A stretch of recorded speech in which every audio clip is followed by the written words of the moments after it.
कोई वस्तु तब तक स्थिर या समान गति से चलती रहेगी जब तक उस पर कोई बाहरी बल ना लगा दिया जाए। इसी अगर हम आसान भाषा में समझने की कोशिश करें, अगर कोई वस्तु है तो वो कैसी है, गतिशील अवस्था में है, तो वो वस्तु चाहती है कि वो गतिशील ही रहे।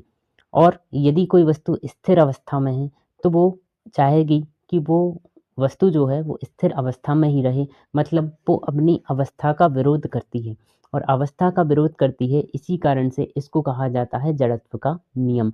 तो एक क्वेश्चन ये भी पूछ लिया जाता है कि जो न्यूटन का गति का पहला नियम है, इसे कौन-सा नियम कहते हैं? तो इसे जड़त्व का नियम कहते हैं। जैसे कि कोई वस्तु स्थिर है, तो वो चाहेगी कि स्थिर ही रहे, और कोई वस्तु अगर चल रही है, किसी एक स्पीड से चल रही है, तो वो चाहेगी हम वैसे ही चलते रहें। मतलब वो वस्तु बिल्कुल भी रुकना नहीं चाहती।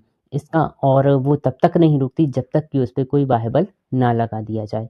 अब एक क्वेश्चन और माइंड में आता है, वो ये आता है कि अगर हम किसी बॉल को लेते हैं और मैदान में ऐसे धुड़का देते हैं, तब क्या होता है? तब वो बॉल आगे जाके रुक क्यों जाती है? अगर ये जो न्यूटन का नियम है ये कह रहा है हमसे कि गतिशील वस्तु है, तो जैसे बॉल एक गतिशील वस्तु है, तो उस बॉल को रुकना नहीं चाहिए। उस बॉल को क्या करते रहना चाहिए? उसको चलते रहना चाहिए, इनके नियम के अनुसार। लेकिन कुछ समय बाद बॉल रुक जाती है, तो ऐसा क्यों होता है? ये हमारे मन में एक प्रश्न उठता है। तो ऐसा इसलिए होता है क्योंकि हमारी जो पृथ्वी है, इस पे घर्षण बल भी कार्य कर रहा है। तो और जिस ओर कोई वस्तु गति करती है, उसके ठीक विपरीत दिशा में घर्षण बल भी कार्य करता है। इस कारण से क्या होता है कि धीरे-धीरे करके वो बॉल रुक जाती है। ये उसका एक कारण हो जाता है।